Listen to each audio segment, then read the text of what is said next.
So again, my name is Joe Brady. I'm your host today, and we're here to talk about my true passion, and that's landscape photography. Now, this is not meant to be strictly a tutorial on the Sekonic 758 meter. It's more specifically on how I use this meter for landscape photography. Now, this meter is pretty amazing. It can do everything.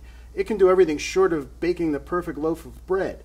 But I'm going to show you just a few functions that I find absolutely invaluable for landscape photography. If you're interested in learning more about the advanced features of the meter, there are some great video tutorials on Sekonic.com.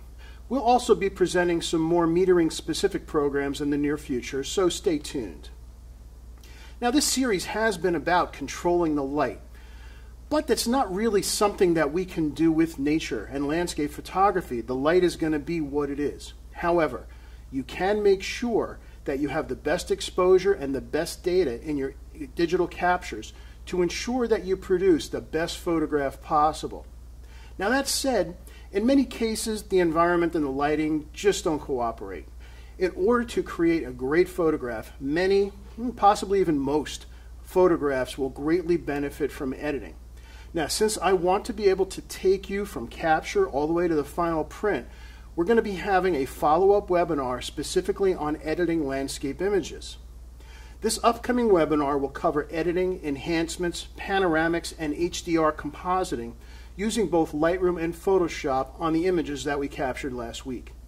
For some examples, we'll take a shot like, say, this first one. We're kind of hazy and we want to bring out some of the details, and we'll cut through the haze and smoke to create this. We'll also take some panoramics, three frame stitches and more, and composite them together and add the enhancements that are really going to bring out the light that we saw. We're doing our exposures to protect the highlights, and also the saturation is turned down to give us the best tonal range possible. So we're going to have to do some editing to really bring out the scene the way we saw it. And again, even here, an 8-frame panoramic stitch, you can see when put together yielded an absolutely incredible photograph. So let's get things started, and let's first learn a little bit about our shooting location. I just got back a week ago from this trip, so let's go back to Jackson Hole, Wyoming, home of Grand Teton National Park and the southern gateway to Yellowstone National Park. So here we are. Jackson, Wyoming, kind of the gateway to Grand Teton and Yellowstone National Park. Yes, it's kind of a touristy spot, but it's filled with a lot of great galleries, and any town that can support this many galleries, you gotta love. It's also unofficially the elk antler capital of the world, if there was such a thing. As you can see behind me in this square downtown Jackson, there is these archways on each corner. There's 4 of them, just made of elk antlers. Now, they didn't kill any elk to get that, the elk shed does. And right up the road, just outside of town, is the National Elk Preserve, where the elk come down to winter. Really cool in itself. We're just here for 4 days shooting. We've got a lot of stuff to cover about metering and about great landscape photography. So let's get started. So the first thing I want to talk about is, well, why use a meter? Isn't my camera good enough? Well, the short answer, in my opinion, is really a flat-out no. Your camera is great when you're dealing with evenly lit scenes in the late morning and early afternoon, but to get a perfect exposure of the landscape, you need to know how to place the highlights in the image. I don't want my camera to decide for me what's important in a scene. I'm going to take control and produce the image I want. Now, let's go back to Wyoming, and I'm going to discuss this a little bit more, so take a look.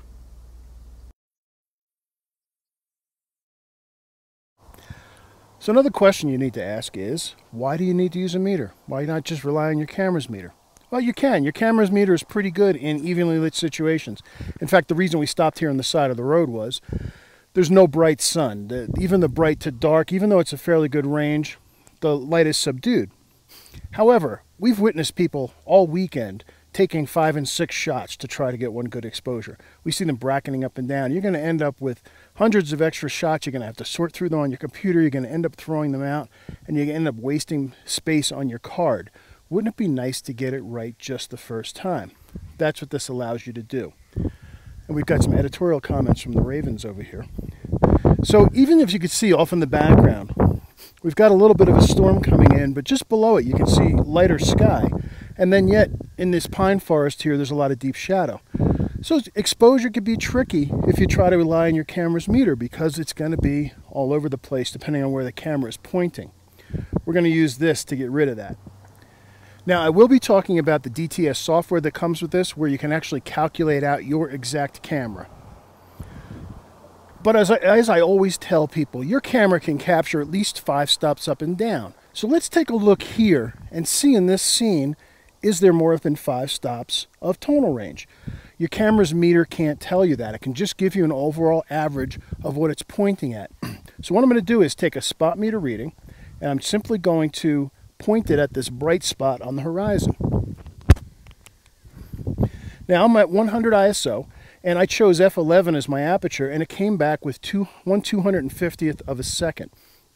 So I'm going to put that in memory, because this will do exposure calculations for us really easily. I just hit the Delta EV button. That puts that in memory. So now what I can do is push in the button again, and as I scan around, notice how the number changes. If I point at something really dark, it goes down to a little over 5. What this is telling me is how many f-stops lower is this dark shadow. All right, the darkest I can get is that about 5 setting. Interestingly enough, the only way I was able to get 5.2 stops down was to actually point into the open trunk of my car. I really don't care what's going on there. If I look out here for the darkest shadow, the best I can do is about 4.5 stops down. Now remember, your camera can safely capture 2.5 stops up and down. But what you really want to know is, well, what is 2.5 stops down from that first reading we got, which was that f11 at 250th of a second? Well, this will tell you. All I do is simply enter that second number into memory, and it immediately comes back with the answer. And what it did was, I don't know if you can see it, because I just did decide I wanted f11. You can see now it's come back with 1/50th of a second. So 1/50th of a second at f11 is exactly halfway in between our brightest number and our darkest shadow. It's going to give you a perfect exposure, and you're going to take care of the entire tonal range of your camera because it put it right in the middle and it was just under 5 stops. It's that easy. Okay, let's do a quick discussion of incident versus spot metering, because a couple of you are asking questions about that. Also, a couple of you are asking, well, what if I have something like a 358, which is what this meter is, or a 308, or some other meter that doesn't have the spot function? Yes, you can still benefit from what we're going to talk about today. The difference is you're going to have to do some of the calculations in your head. Now, incident meter reading is very important and is really a good idea if you're doing lighting in a more flat lighting situation. An incident reading is going to give you a perfect exposure. Now, it's not going to be fooled by fog, by mist, by snow. It's not going to be fooled by bright or dark backgrounds. The beauty of an incident meter, like this 358 and like the incident reading on the 758, is that it measures the light that's falling on the subject or falling into the scene. So if I'm doing landscape photography and I want to photograph a mountain that's a mile that way, I don't need to run over there and take a reading. Simply put the dome up, take a reading of the light falling on the scene, and you're going to get your reading. Now, we're very concerned today about protecting our highlights. That's where the spot meter comes in. Now, we'll talk about this in a little more detail later. But if you have a meter like this that does not have the spot capabilities, what you'll end up doing is combining this with the meter in your camera. Turn that to spot metering. Again, the one trick is you're going to have to be able to know what 2.5 stops down is. So, for example, if you're shooting at, or if your meter gives you a reading of 500th of a second at f8 in your camera when you have it set for spot, your correct exposure for that is going to be 2.5 stops down. So you need to know that 1 stop down will be 250th of a second, 2 stops down would be 125, and then another half is going to put you around 80th of a second.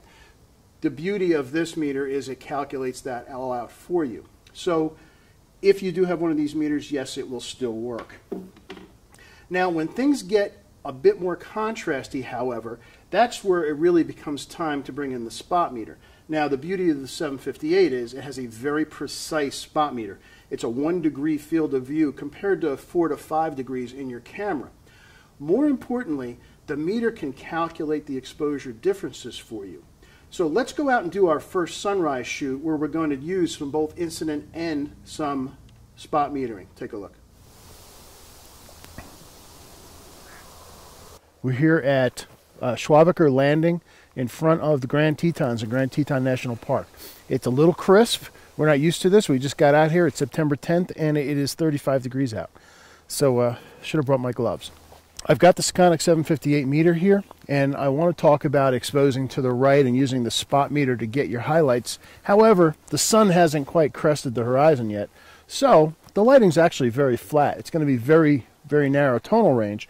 So what I'm going to do is I'm going to simply set my ISO. I'm shooting at 100 ISO.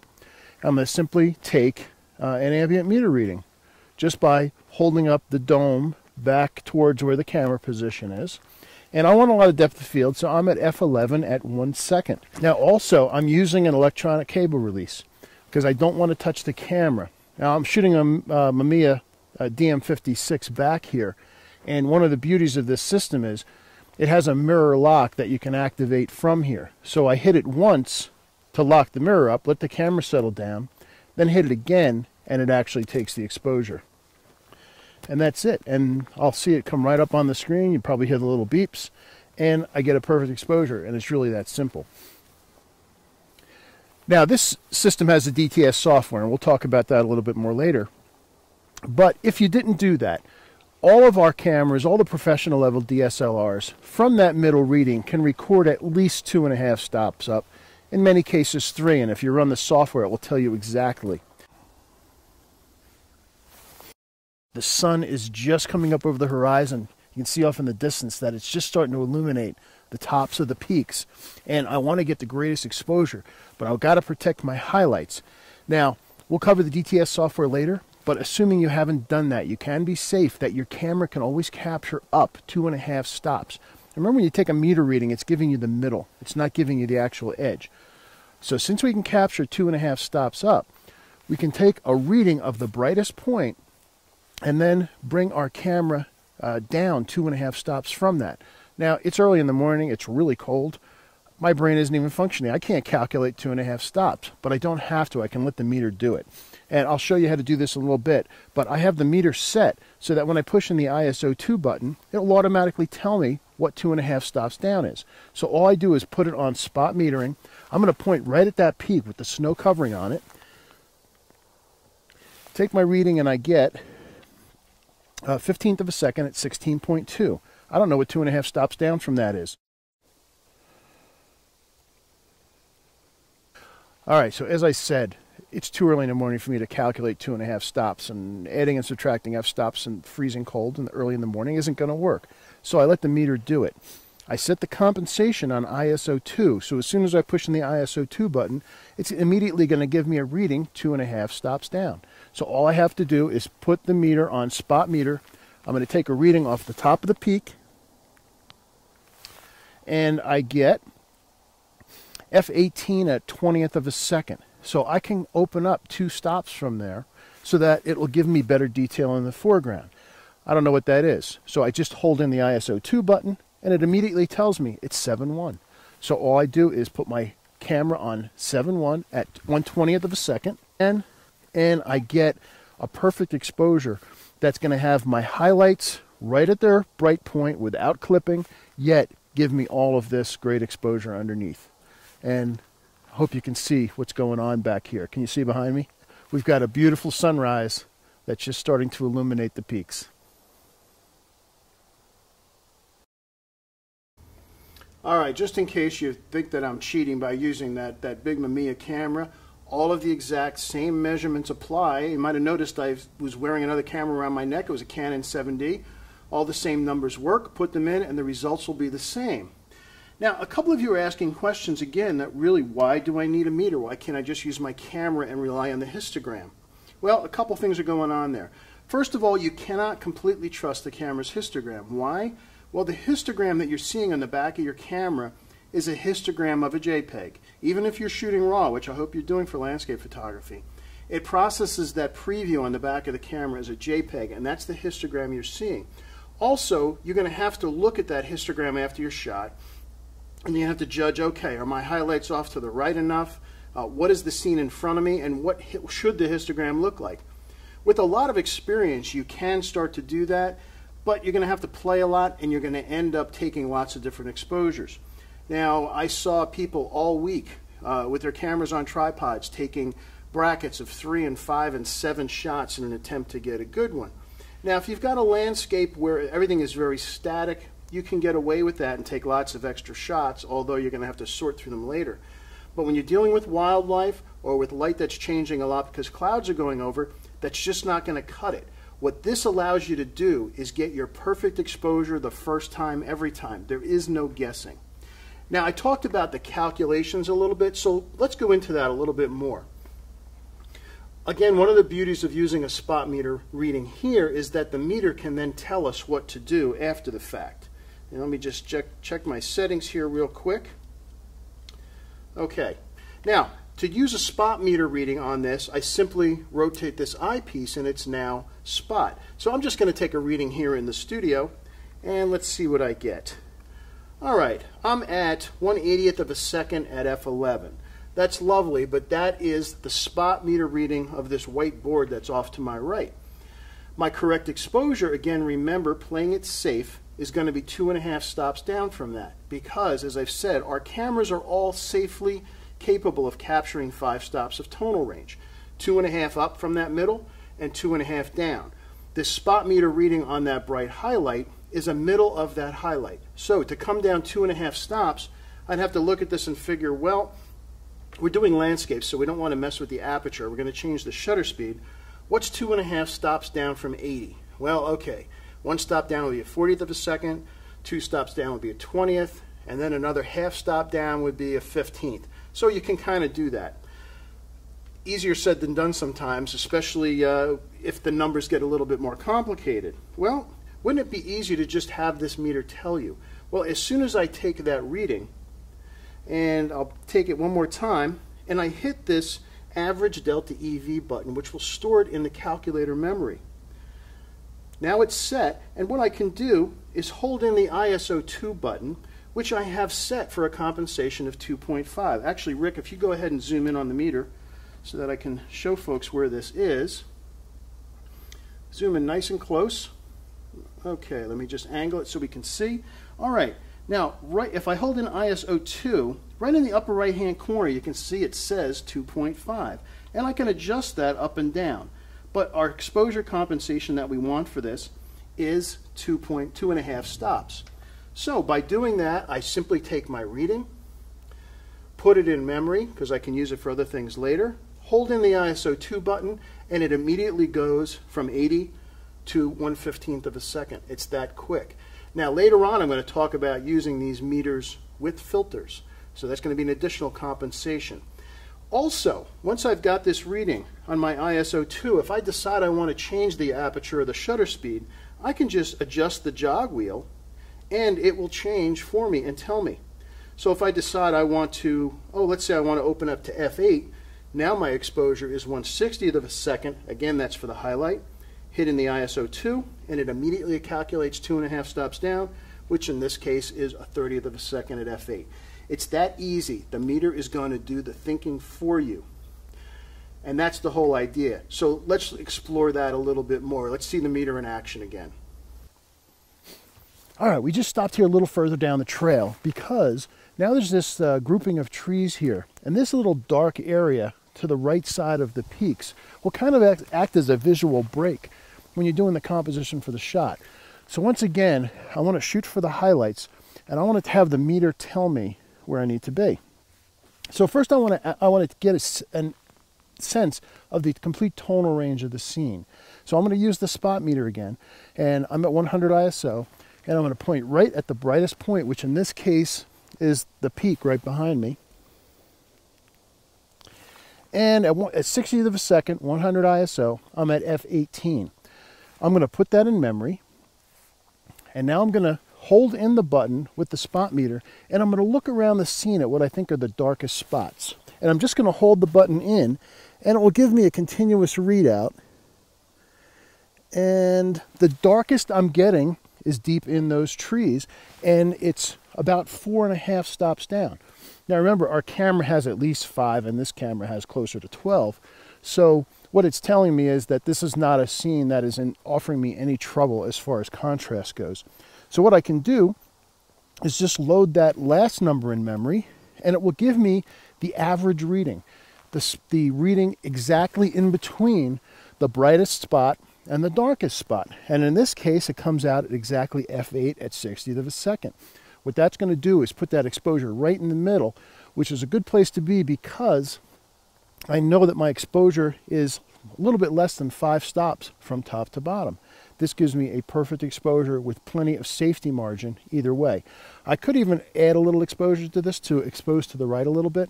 But again, since this camera has so much data, it's not really necessary. This is a true 16-bit capture. So with this exposure right in the middle, I'm going to be only going down 2 stops and up 2 stops from this middle reading of f8 at 1/60th of a second. And let's see what we get.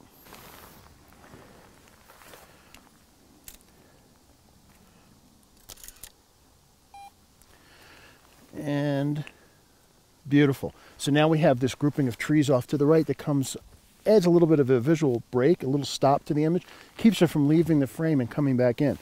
I've also lowered the camera height to bring it a little bit more to the foreground. If I want to have a little bit more of this foreground in focus, I'm going to need to add a little bit more depth of field. So I'm going to have to bring that up. So I've got my f8 reading.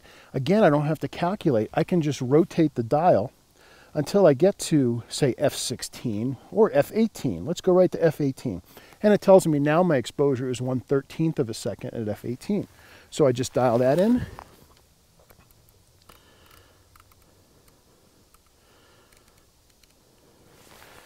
.13th of a second at f18. Hit my exposure. Hit my shutter once to open up the mirror. Hit it again. And perfect exposure. The difference now is at f18, I'm in focus from very close all the way back to this beautiful scene behind me. And that's how easy it is. You let the meter do the work. If I want to know a different combination of shutter speed and f-stop, just rotate the dial. But these calculation functions do all the thinking for you. And as I mentioned, it's early in the morning and it's cold out here. So I don't want to do a lot of thinking. Let this meter do the thinking for you. All right, a couple of you had questions. I just want to clarify this because this is really important. If there's one thing you get out of today when you're doing landscape photography, what you've got to do is shoot for the highlights. You want to make sure that you're getting your highlights as far over to the edge as you can without blowing them out. Because whether you're shooting RAW or JPEG, once those highlights are gone, no amount of curves or levels adjustments or recovery sliders are going to bring it back. So you got to be careful that you don't clip those highlights. Now, just one more time to show that, because a couple of folks asked again. Rick, if you go ahead and zoom in on the meter, there was a question about how to put in that 2.5 compensation on the meter. So let me just angle this a little bit so you can see a little better. And simply, I've got my reading. If I want to adjust for 2.5 stops, I hold in the ISO 2 button. And you'll see a number up on the top. And as I spin it, I'm going minus, I want to go plus.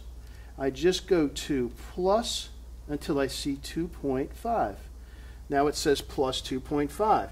Now ISO 2 is set to give me automatically a reading that is opened up 2.5 stops from whatever my spot reading was. So I just take my reading again. I still left this 160th of a second at f8 in memory. I just hit ISO 2 and I see that 2.5 stops down from 1/60th of a second is 1/30th of a second. And it's really that simple. You don't have to think about it. All right, now there's a couple of other concepts about that are related to this. One of them is sometimes called ETTR, or exposing to the right. And how is that different from protecting the highlights? And I also want to talk a little bit about RAW versus JPEG. Now, exposing to the right is a concept that if you've got a scene that has a fairly narrow tonal range, you actually expose whatever the brightest point in that scene is as far off to the right as you can go without clipping. The theory behind that is you have more data to play with. And to see this, we need to look at a couple of charts that kind of illustrate it. Now, what ends up happening is, in an 8-bit file, which is what your JPEGs are, you've only got 256 steps from black to white. The danger of that is it's not linear. So if you see this graph here, you would think you've got 256 steps. So you would think you have 1/5 of that for each of your stops as you go from bright to dark. That's not the case. You fully have half of the data in your first stop far to the right towards the brightest, and as you go down you start to lose. So as you go back to 5 stops down, you can see we went from 128 steps on our brightest highlight down to only 8 steps in the shadow. And what that means is you'd be in extreme danger if you do any editing of that file, curves, levels, brightness adjustments. You've only got 8 steps and you're 5 stops down, and that's going to end up causing posterization and banding and lots of artifacts and lots of noise because there's just not enough data there. So that's kind of the theory of moving your image over to the right, because the closer you get to the right without blowing out the image, the more data you're going to have. Now, however, that said, if you have a pro-level camera, I shoot the Canon 7D and the 5D. If you have a Nikon D300 or D700 or above, or any cameras kind of at that level, they will typically shoot a 14-bit file. When you're dealing with RAW, remember, we're talking about RAW files. They'll shoot a 14-bit file which has a whole lot more data. Let's take a look at that same graph with the 14-bit, and you can see in a 14-bit file you've got over 16,000 steps. So even 5 stops down, you still got 520 levels available to play with your edits. You can do some pretty serious edits with 512 levels and still be pretty safe. If you think about it, when you send out to your lab, if that's where you're having your printing done, your lab probably needs an 8-bit JPEG or TIFF in sRGB to do the printing. So you started out with 16,000 levels. You're going to bring that all the way down to 256 after all of your edits are done, again, going out to a lab. So with a 14-bit file, you've got a lot of room to play. Now, you might have noticed also that I was also shooting a Mamiya camera. It's called the DM56. It's a 56 megapixel digital camera. It's a true 16-bit camera. So take a look at the graph for 16 bits. You can see at 16 bits you've got over 65,000 steps from light to dark. The first f-stop, you've got 32,000 levels to play with, and even 7 stops down, which is way more than we would generally deal with in a normal tonal range situation, you've still got 512 levels. So that's kind of where the exposed to the right becomes less important if you've got a 14-bit or better camera. Just again, the problem is if you're dealing with JPEGs, if you've got to shoot JPEGs, if that's all your camera does, then you do want to have your exposure as far over to the right or as slight as possible, and that's going to give you the best data so that when you go to do your edit, your shadows won't have that nasty noise and you won't have to worry about banding and posterization. Now, the next thing that is very interesting about the 758 is called DTS. It's the data transfer software. And what it allows you to do is something unique to this meter. You can actually do a camera calibration or a camera profile that you can load into the meter. The meter will actually allow you to calculate out the true tonal range of your sensor and then plug that data into the meter. So you'll see on the display exactly what your camera is capable of. So take a look at this short video on the DTS system. Now, while not meant as a true training of the software, I just want to give you a really quick overview of the data transfer software, or the DTS system, as I had been mentioning before. In essence, what you're doing is creating a camera exposure profile that will generate the true tonal range of your sensor, actually your entire camera system, because it's going to take the lens into effect as well, and allow you to transfer that data into the meter. Now, you're going to use a target for doing this, and on one side of the target, I'm using the exposure profile target number 2. One side is a gray card, and this is what we'll use for both white balance and to calibrate the meter itself.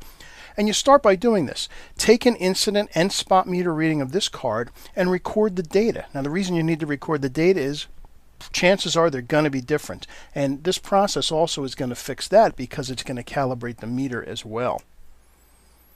Then we're going to flip the target over and take 3 shots of the target side. Here's the first shot taken with the incident meter reading, so that's a perfect exposure in the middle. Then we'll take one 3 stops up and then one 3 stops down. Now then you plug in the meter into the computer using the USB cable and we start the DTS software, and this is the screen that you're presented with.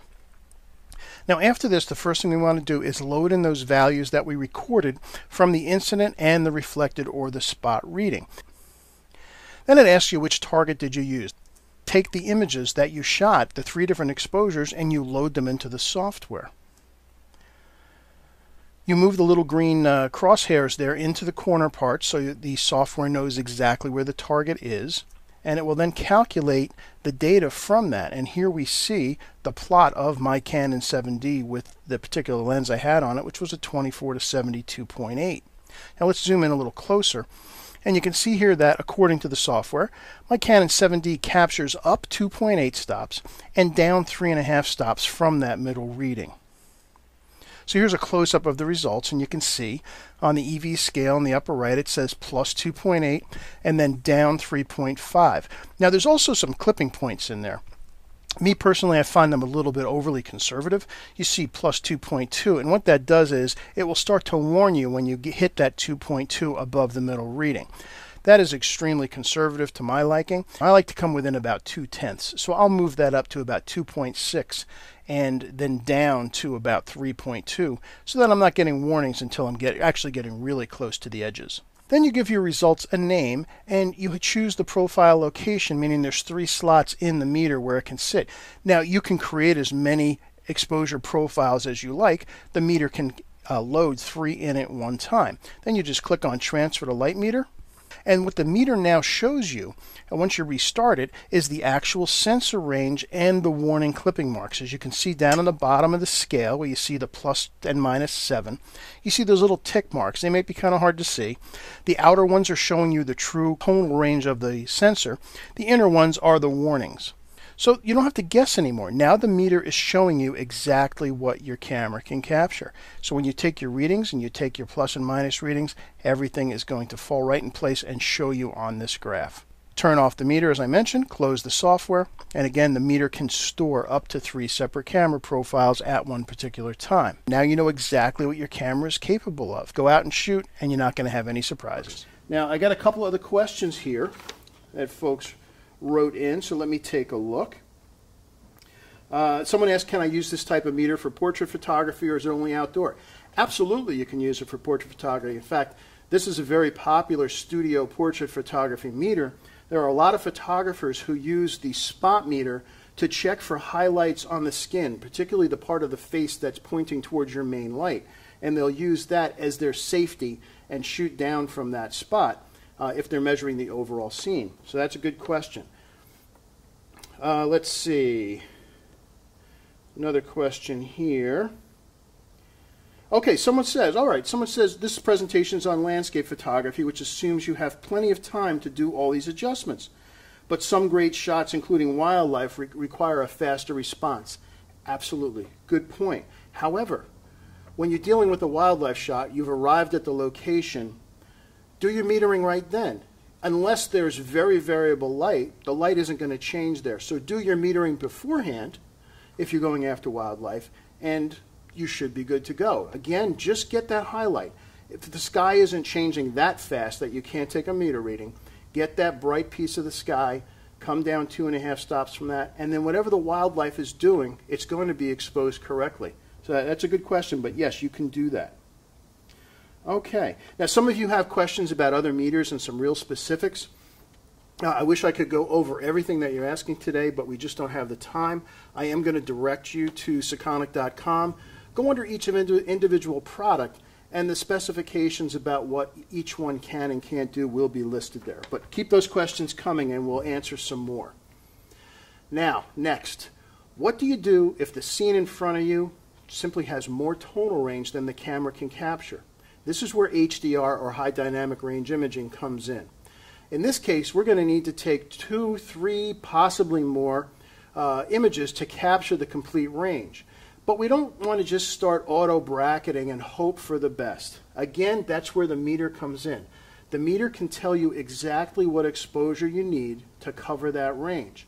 Now we're going to take a quick trip back to Schwabacher Landing and see a location that did require HDR imaging. So let's take a look to see how to capture the best exposures for a great HDR image.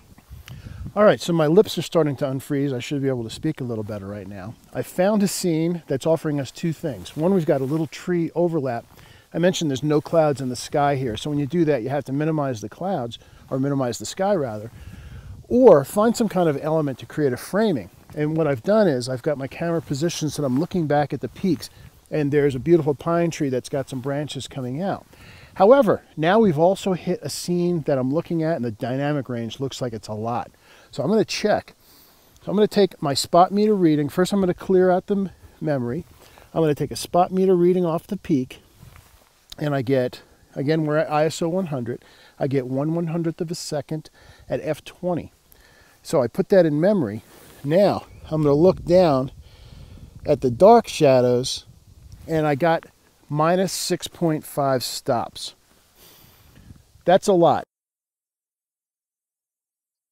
That might be asking a little bit of my Canon, and we'll see a little bit later exactly what my Canon is capable of. But 6.3 is pushing it.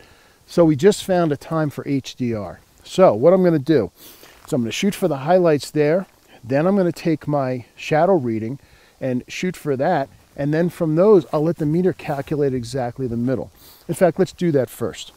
We're shooting HDR. We don't want to adjust our aperture. The aperture needs to be fixed. So we need to do our changes using the shutter speed. So I'm going to change my mode so that it's my shutter speed that varies. So let's take those readings again.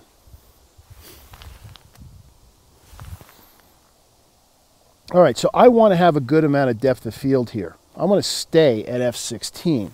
So my bright reading at f16 is 1/60th of a second. So I'm going to put that in memory. My shadow reading is 6.5 stops down. So I'm going to put that into memory. And it tells me that the middle of those would be 1/20th of a second. And then I'm going to clear and get my reading all by itself, and it's a 1/2 second. So those are my three readings. A 1/2 second for my deep shadows, a 1/20th of a second for my middle exposure, and one more time I'll do that last shot of the peak, and I've got 1/60th. So those are my 3 time exposures. Because remember, when you're doing HDR, you don't want to mess with the aperture. That has to stay fixed, because if you don't, it's going to change the focus. By varying the shutter speed, I'm going to be able to capture that entire range I need to create a really cool HDR shot. So let's go ahead and do that.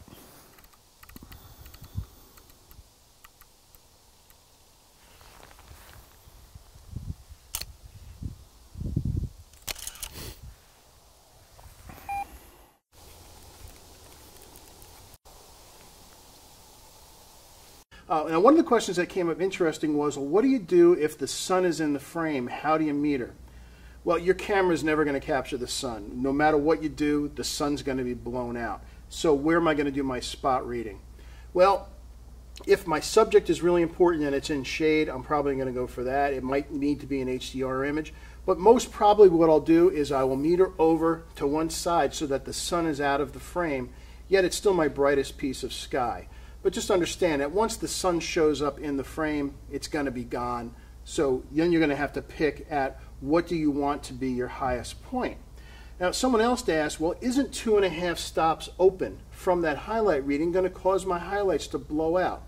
And the answer in most cases, and it kind of depends on your camera a little bit, is no.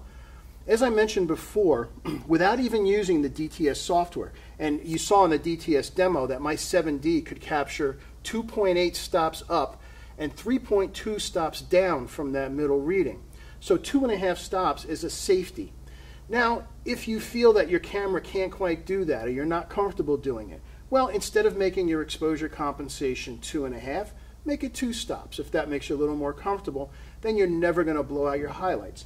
Again, remember, we're kind of trying to read the edges here, and when we do that spot meter reading of the highlight, that number is the average of the highlight.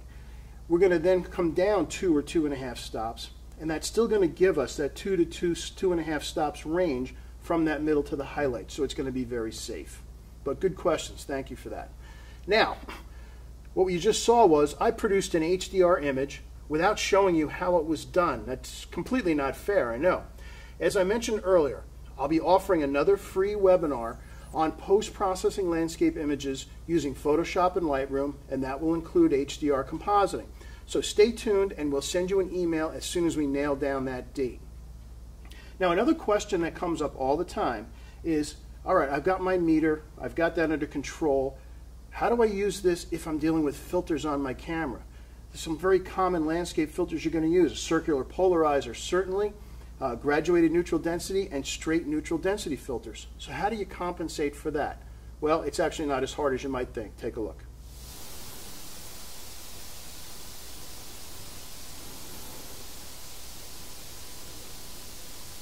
So let me take one more reading. Let's see what the highlight is. Again, I'm using the spot meter pointed at the brightest part of the sky, and we're at the same spot. We're at 1/400th of a second at f9. Now I'm going to put this in the calculator memory, and I'm going to point at my deepest shadow, and I see I'm 4.5 stops down. Again, we're using that 5-stop tonal range as our safety margin. That means it's plenty. So we want to come down 2.5 stops from our highlight for our average exposure. Now we need to factor in the addition of the polarizer. And let me clear this one more time. We'll just check the reading one more time here. So we get our highlight, and again we're at f9 at 400th. Then we put the polarizer in. I'll rotate it around till I see the sky go its deepest blue. Take my reading, and I'm getting 80th of a second. So let's figure that out in f-stops. Let's let it figure it out for us. All right, so I put this in, and as I rotate, the greatest I get again is 2.5 stops, let's say, to make it easy. So this has a factor of 2.5 stops down at its strongest setting. We're also shooting 2.5 stops down from our brightest highlight. So to get our average exposure for the polarizer and based on our brightest reading, we need to add those two together. It's pretty simple, 2.5 and 2.5. Last time I checked is 5.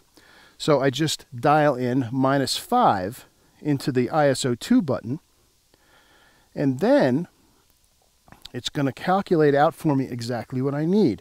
So if I want the average exposure of this scene, again I'm at 100 ISO, my highlight reading is 1/400th at f9. If I hit an ISO 2, it tells me we're all the way down to 1/13th of a second at f9.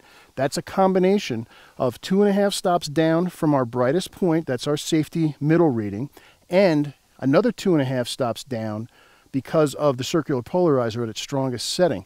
So that combination means we have to open up another 5 stops. That would be complicated to figure out by yourself, but the meter tells us right away. And again, that's the beauty of having a meter if you're a landscape photographer.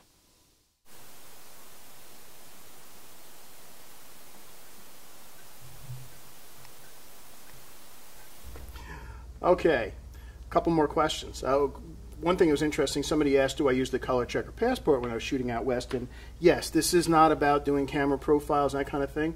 But yes, I did take color checker passport shots, both for my white balance, and I created custom profiles for my cameras while I was out there. Separate process. As a matter of fact, I have a webinar on that tomorrow. So if you're interested, let us know. A couple other questions that came through about about metering for the filters. I had to filter off the camera and then put it on so you could see what was going on. But that's the kind of thing you can do at any time and just kind of calculate what exposure factor your filters provide. Once you do that, then there's really not going to ever be a reason to do it again.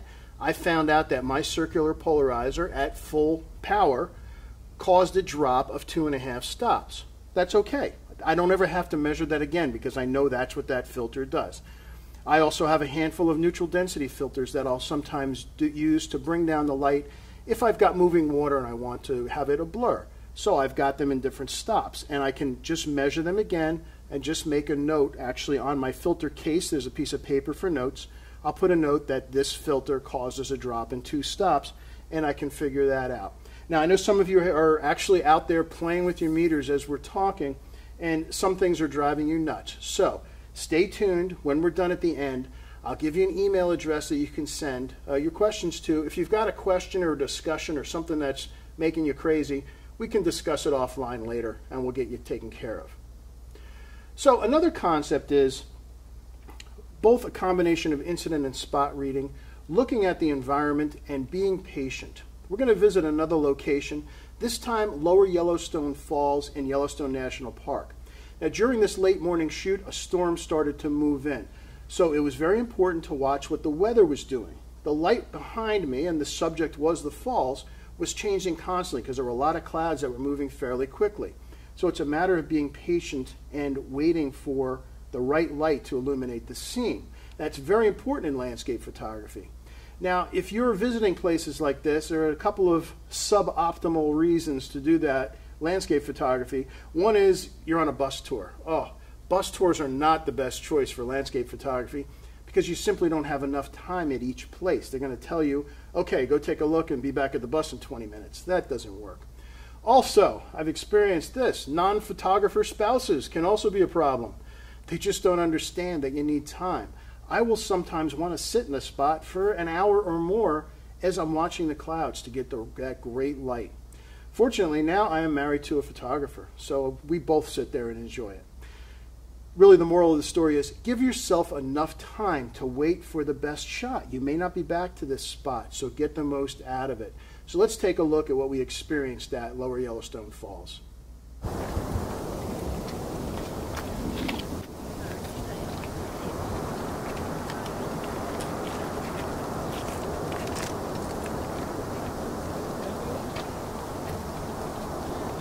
So here we are at Yellowstone Falls. This is part of the Grand Canyon of the Yellowstone. Might not be something you even knew existed, the Grand Canyon here, but it is. And a perfect example of a time to use a meter. We've got really deep canyons, we've got a bright sky. So this is one of the times, and I know I've said this before, but the most important thing we're going to do for digital photography is make sure we preserve our highlights, and that's what the spot meter part of this is going to do.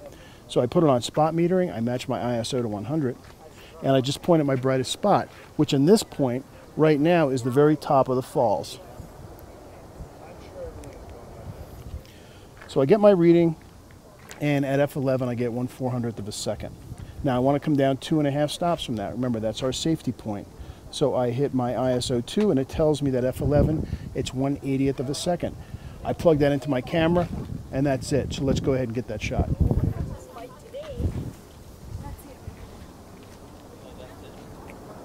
Important is when you're shooting this stuff, patience.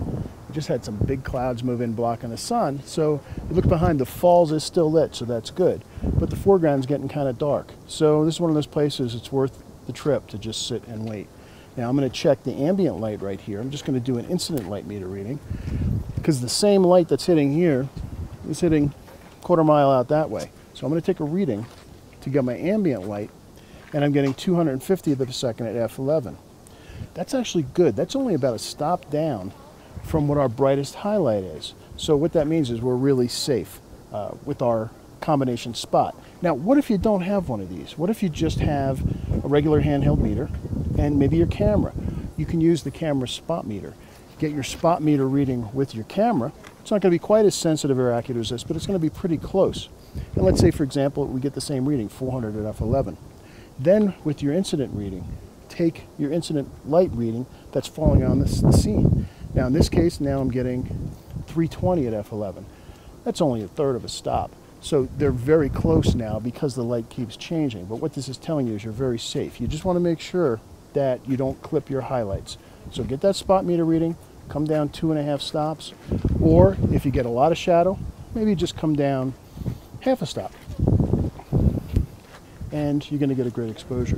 Now as you can see, there's really variable light going on behind me because there's clouds moving in overhead. So, patience. The subject here is the falls, so we want to make sure that's lit.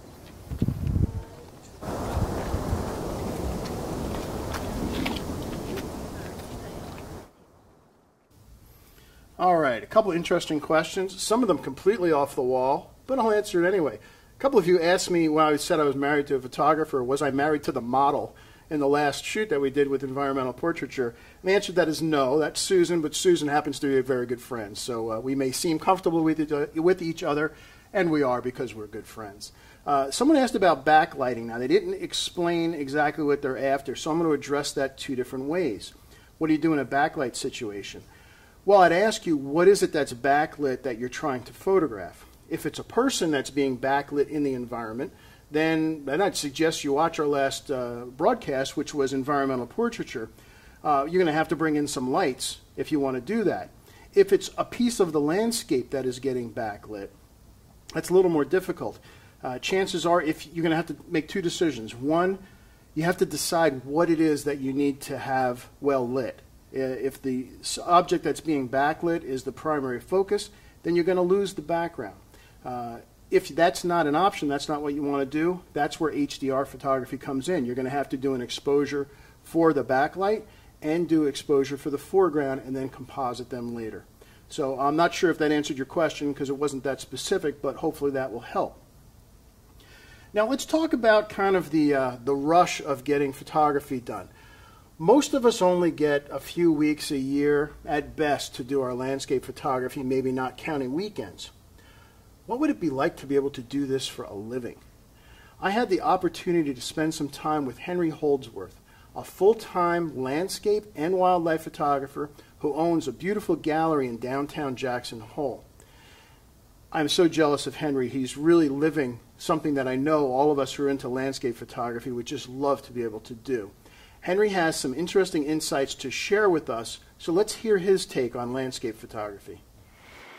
All right, we are here in Wild by Nature Gallery in Jackson, Wyoming, and honored to have some time with Henry Holdsworth, who is living the dream that a lot of us wish we could be doing, and that is shooting landscape and wildlife full-time for a living. I know there's a lot of us that have a lot of passion, as you've probably run into a lot of folks who are really passionate about this but have other jobs. Henry's a bit of a prolific author as well as DVDs. This is his latest book, titled The Moose of Yellowstone and Grand Teton, and also one of his most popular books is A Portrait of Jackson Hole and the Tetons. Both beautiful books, definitely look for them online. This whole series has been about sort of controlling the light, that's what we're doing, for Sekonic and getting the best image possible. And Henry, I have a couple questions for you. First of all, why do you photograph nature? Why do you photograph the landscape? I guess I got into this because I just love animals, I love the outdoors, and started doing it when I was in college. I really never planned on it as a career at all. I was a biology major. Somehow got hooked by photography, and really once I started, which is about 30 years ago now, it's probably hardly been a week that I haven't picked up a camera, and I probably photograph, still almost every day. So that's great. I'm in the field probably about 200 days a year. I just never get tired of it. I love doing it, love being out there, see some amazing things, and that's what keeps me going. Every day is like Christmas. You never know what you're going to find. Coming to the photography part, what to you makes a great photograph? Really, to me, it's all about the light. The light is probably the single most important quality in the photograph. You can take any subject, and if it's got great light, it's going to make an interesting image. The timing and the light and the composition, those are what makes a great photograph versus a good picture. And if the weather doesn't cooperate, what do you do? Any kind of weather can really work, and sometimes the worst weather makes the best photographs. I look for bad weather, storms right after storms, interesting cloud formations coming in. To me, that's more interesting than a blue sky, bright sunny day that has not a cloud to be seen. Now, as Henry mentioned, today we just had fog come in, and we've been getting up for sunrise shoots every morning, and we got out and the Grand Tetons disappeared completely. They were completely fogged in. So we did look for some alternate things, but then when the mountains started to peek through, they were good, but there was still a lot of haze. For those of us that are out here for just a short period of time, I do teach a lot of post-processing to try to cut through that. Sure. Do you do much post-processing when you have that kind of image? I try to keep the computer time to a minimum. I'll use different filters, split neutral densities, work great here in the Tetons, polarizer if it's a little more later in the morning or in the evening.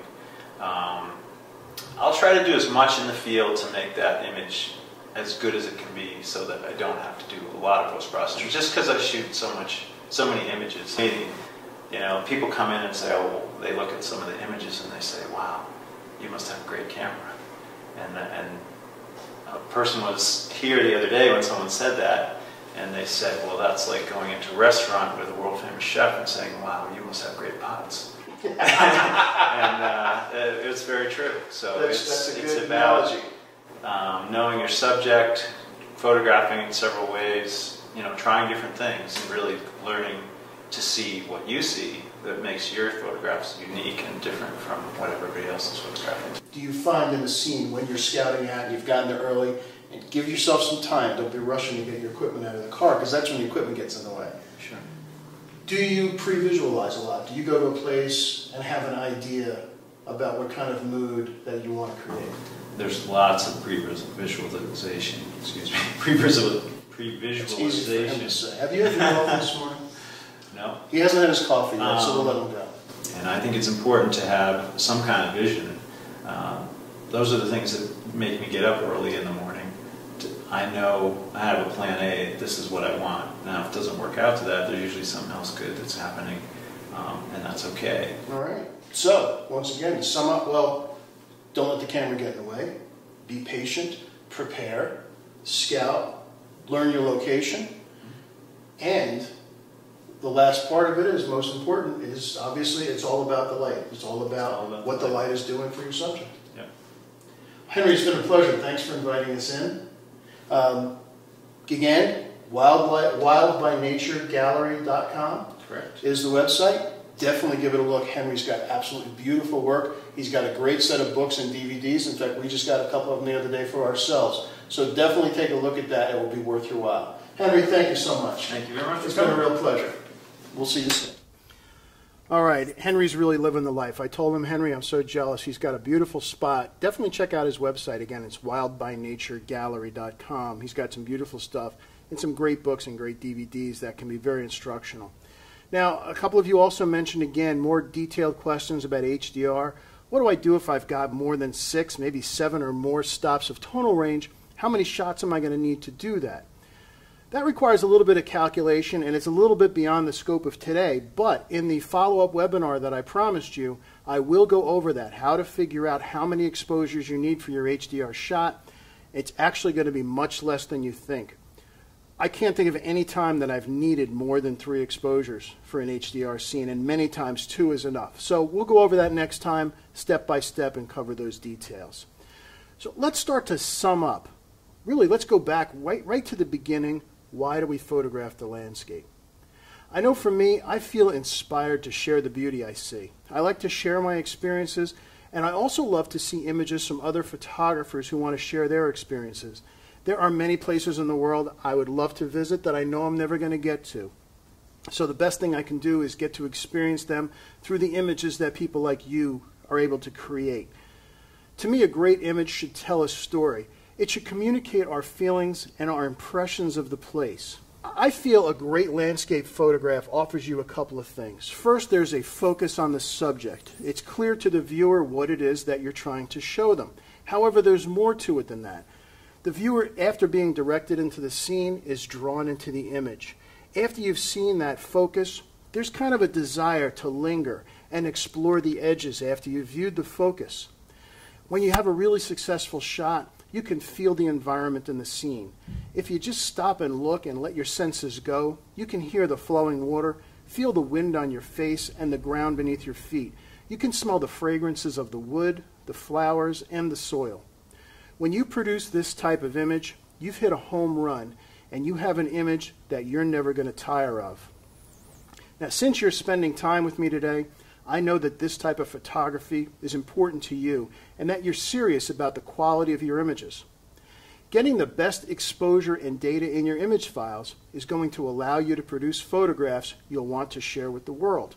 Having a meter like the Sekonic 758, or really any of the meters that we've talked about, I mentioned the 358 and the 308, are going to go a long way towards giving you a much more rewarding experience by giving you the information you need to produce a great file, complete with the data you need for the best photo possible.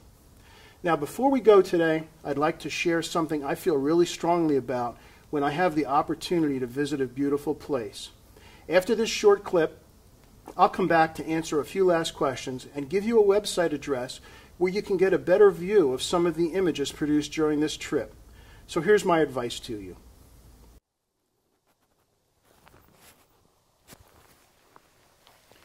You know, one of the things that's really important that you do at a spot like this is every once in a while, stop. Take the camera, just turn it off, put it down, and soak in what it is that you've been so lucky enough to just get to sit and see. I mean, look at this place. This place is incredible. And sometimes we get so caught up in taking pictures that we really forget to just stop and soak in the beauty that's around us. So, get your pictures. I know there's that rush, so when you get to a beautiful place, get that done. But after that's happened, take a minute, put the camera down, and just enjoy the beauty around you. Because you don't know when you're going to get back to a place like this. It may be fairly infrequently, it may be a once-in-a-lifetime trip. So give yourself that time to really sit and enjoy it.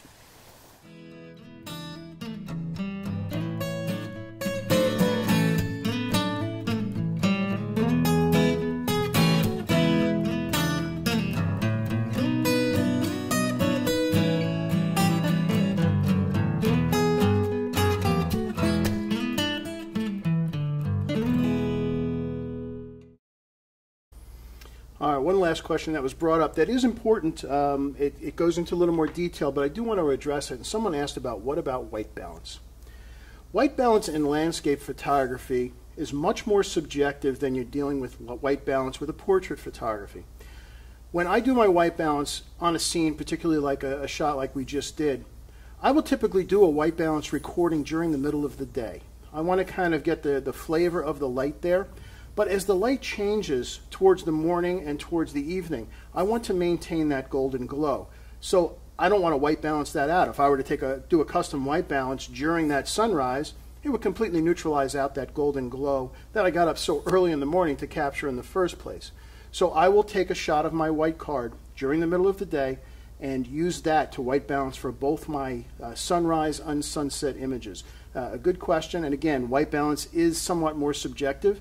You're going to find yourself flavoring a little bit more depending on your needs, but that's how I do that as far as my standard goes. And the same thing goes for creating a camera profile. I do use the color checker passport, and I create that profile in the location during the middle of the day. The one exception to this is if it does really get cloudy, then I will probably do a white balance reference. I'll take a picture of my card under those cloudy conditions so I can make the decision if I want to adjust. Remember, we're always shooting raw for our landscape photography, so we can adjust that white balance after the fact with no penalty to us, because the raw file does not have the white balance, the color space, sharpening, or anything else applied to it until we actually process the file. So let's finish up. Once again, this broadcast has been recorded, and we'll send you a follow-up email with a link to the recording. Well, I'll also let you know when the follow-up webinar on image editing has been scheduled. In the meantime, if you'd like to get a better look at some of these images, along with collections from some of my other favorite locations, take a look at my landscape photography website at joebradyphotography.com.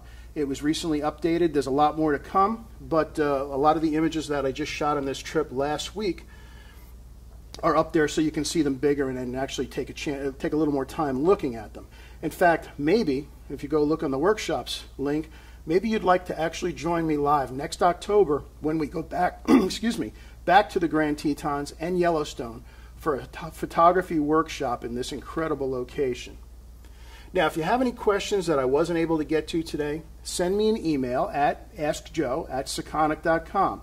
I'll do my best to get you an answer as soon as possible.